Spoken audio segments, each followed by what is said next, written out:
Social media has been a wild place lately, especially if you've been following the election results and Trump's soon-to-be cabinet. You would know that there is a lot of drama going on and a lot of conflict amongst Democrats and Republicans about his pick for the Department of Health and Human Services. But before you click off this video and think that I'm a quack, think that I'm into pseudoscience or just some uneducated crunchy Republican, listen, I just want to talk completely neutrally about RFK Jr.'s plans as he steps into his role with the Department of Health and Human Services. You hear on one side that the Democrats are kind of like mad, feeling like they've been in the boat for so long and now finally Republicans care about human health. And then the other side feeling like the Democrats don't really know a thing about human health and that they've been going about it the wrong way this entire time. Wherever you stand, I just want to say that what he supposedly plans to enact is going to benefit your gut health immensely. It's going to benefit the chronic illness recovery space in America, I think, greatly if he does what he says he's going to do.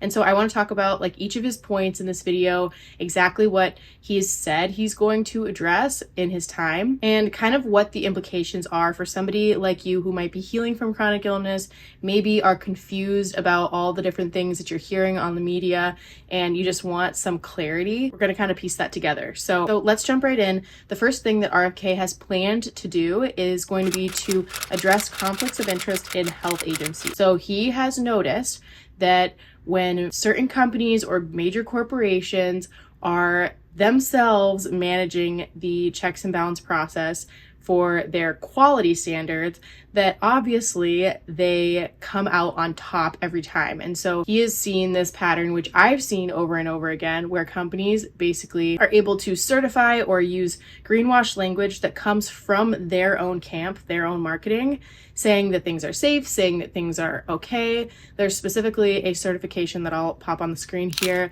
that is literally not third-party tested at all, that is allowed to be on food, and has really confused the American public, I think, when it comes to what is safe and what is not, because unfortunately a lot of the food that has this stamp is not actually safe, mostly because the companies actually get to apply for this themselves and they get to certify it themselves. So there's no like outside neutral party checking these companies. And you see these major companies, specifically processed food companies, that have serious problems with their products. Their ingredients are very questionable, cause very many known problems, and without much of the checks and balances in place, it's allowed these companies to become extremely profitable. So Kennedy plans to eliminate financial ties, such as the NIH scientists receiving royalties or the FDA heavily relying on funding from pharmaceutical companies. His goal is to ensure that these agencies prioritize public health over profits. So this goes anywhere from health agencies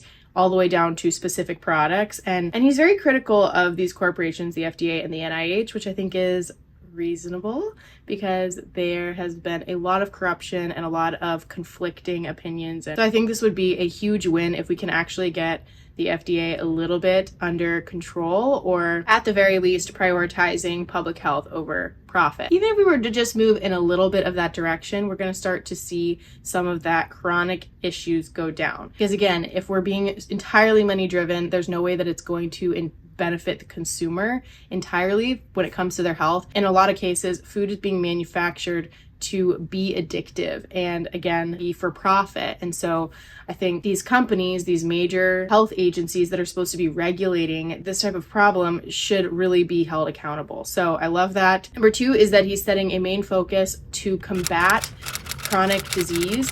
And I love that he recognizes that it's a huge epidemic in our country, and he's emphasizing reversing the rise of chronic disease, especially in our country, noting that it is particularly higher than many other countries, which he attributes to ultra-processed foods, industrial agriculture, and environmental toxins. Kennedy advocates for stricter regulations on harmful chemicals. That would be a win.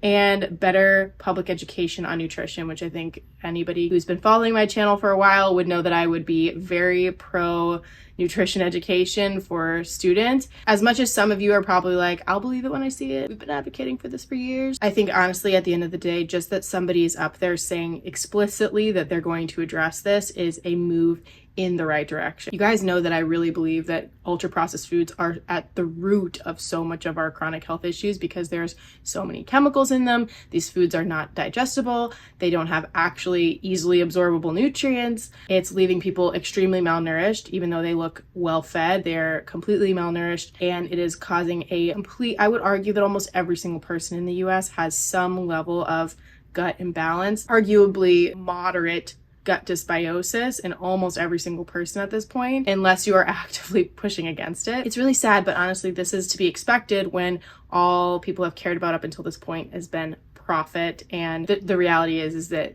real food, true food, is just not always as profitable as the fake subsidized crap that you get at most stores. Number 3 is that he's going to improve vaccine safety and transparency. Kennedy has called for a rigorous pre-license safety trials for claiming past processes lacked adequate testing. So this is interesting. He supports giving individuals informed choice by ensuring comprehensive safety and efficacy data is made publicly available. So I love this. I think if you really go down to the nitty-gritty, there's a lot of questionable testing that's been going on, and obviously none of these manufacturers have been held liable. And if they did, there wouldn't be so many different within the schedule and the way that it is. Many, if not all, have been scrutinized for their lack of efficacy and transparency in the testing process. And so if you go back and, maybe you're on the other side of the spectrum, you don't believe me, you don't agree with me, that's fine. I think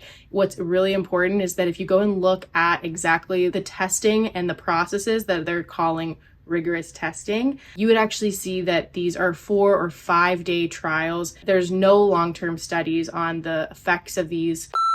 There's very little follow-up. And I think that's interesting because, most of the problems you see with people having repercussions are actually after the 5-day mark. Again, we don't have to agree, but again, what he's saying here is just that he's going to advocate for more testing, which I think everybody could benefit from. There just being more results-driven, test-driven data behind this so that people get to make the decisions for themselves. The people who are choosing not to get to choose not to, and the people who do choose at least have an informed choice. I think that's always super important. I love that he's going to make the ingredient labels, the data behind these much more readily visible to the public, because I think as of now we just go into pediatrician appointments trusting them blindly, and we don't know the package inserts, we don't really know what's in the things that we're being given. And so I think regardless, it's going to be good to have that stuff more front and center. And number 4, the biggest thing, I know there's more things he said, I know there's other nuances to all of the things I've mentioned, but these I think are the main gist of what he said so far. And the 4th being banning of pharmaceutical advertising, which I think is just amazing. He proposes prohibiting direct-to-consumer pharmaceutical advertising, which is currently allowed only in the US and New Zealand. Kennedy argues that such advertising drives over-prescription and contributes to the chronic disease epidemic. I think that's so true. If you're not getting these prescriptions from doctors, you're seeing the advertising on TV, and then you're kind of making the choice as to what you think would be best, even though you actually have no information on it, or you're not well versed in this type of information. I think it can be really problematic, and you just see the problems when you see the results of some of these pharmaceutical drugs being used on people who just don't know the full scope of what they can do. If you're like me, you know that I am very much a more natural solutions person. I really am passionate about getting to the root of your chronic illness, not just medicating. And so if you feel like you want to go that route and you feel like maybe you want to kind of veer away from some of the conventional medical system, I created a free community recently that is full of natural health minded people. So if that sounds like you and you want to kind of learn how to get to the root of your illness, be equipped with a community of support, and get the information that you've really been looking for, go ahead and check that community out in the description box below. I would love to have you there. These initiatives are kind of under this whole Make America Healthy Again, which I am very passionate about, especially for Americans that I think have been really brainwashed by the modern medical system. And ultimately, his goal is to reduce healthcare costs and empower individuals to take control of their health through these systemic systemic reforms, which I think are so necessary. They're not just things that, we can do from the ground up as a grassroots movement, but I think it needs to come systemically. And so I'm really happy to see that some of these things are going to change. They're going to improve, hopefully. And given his history, I do think there is going to be some momentum in the positive direction. So if you're interested in getting started healing your gut and conquering your chronic symptoms naturally,